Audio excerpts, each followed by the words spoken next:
se entristeció y lloró. Dice la Biblia que Pedro lloró amargamente. Después el Señor muere, resucita y se le aparece a Pedro y le pregunta 3 veces: Pedro, ¿me amas?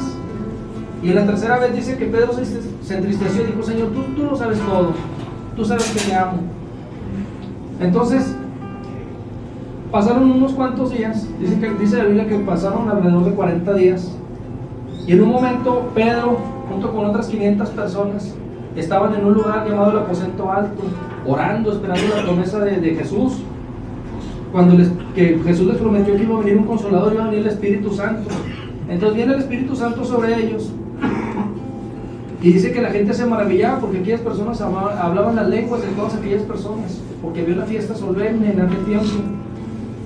Y Pedro, lejos de ser ya lleno del Espíritu Santo, lejos de haber sido aquel Pedro que salió huyendo, aquel Pedro que negó a Jesús y que lo maldijo, porque así dice la Biblia, pero no se suicidó como Judas. Pedro dice que puesto en pie les empezó a hablar, varones israelitas, y les empezó a decir: este Jesús al que ustedes mataron, ciertamente es el que hablaba las Escrituras.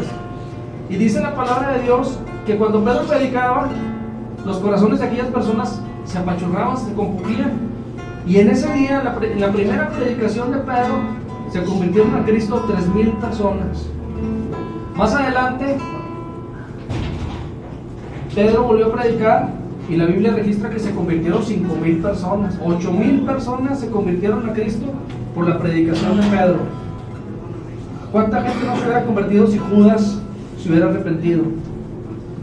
El apóstol que más trabajo hizo fue el apóstol Pablo. Fundó muchas iglesias, fue un misionero tremendo, fue un varón que escribió casi la mitad del Nuevo Testamento.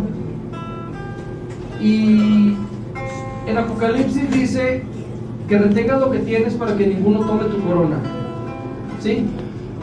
Pablo declara en la Escritura que dice: yo como mortivo fui el último de los 12, porque había alguien que tenía que ocupar el lugar de Judas.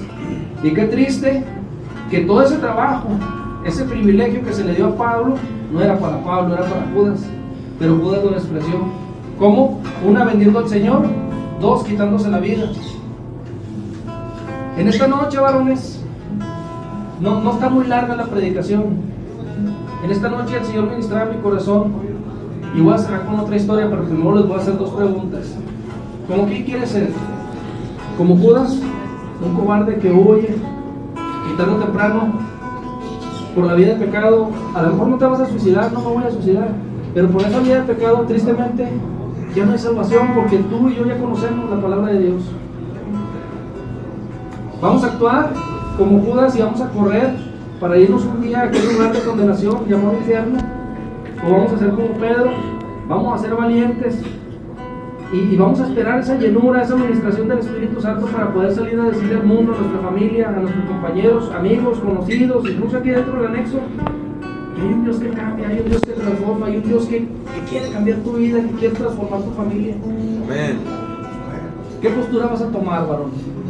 Cierro con esta historia.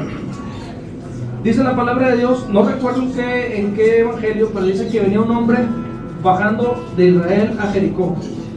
Y dice que en el camino fue tomado por ladrones y fue herido de muerte. Y dice que estaba el hombre tirado, herido, y que pasó un sacerdote y lo vio y pasó de largo. Y luego dicen que pasó un levita y que lo miró y pasó de largo. Pero también dice que después pasó un samaritano y que se detuvo y lo vio que estaba herido y dijo, dice la Escritura, que limpiando sus heridas con vino y suavizándolas con aceite, dice que las subió en su caballo, en su bestia, y lo llevó a un mesón, a un lugar donde curaban a la gente que era herida, como un tipo hospital. Y que aquel samaritano le dijo al mesonero, dijo, ¿sabes qué? Te voy a pagar, necesito que lo cures, y voy de camino y de regreso, si te debo algo te lo voy a pagar, pero cúralo. Aún dentro de la iglesia cristiana, varones, te vas a topar gente como aquel sacerdote que conoce la ley de Dios, que sabe la ley de Dios, pero que no se mueve a misericordia. El sacerdote ahorita en el tiempo actual es un pastor, un evangelista, un maestro, una persona que tiene un cargo en la iglesia.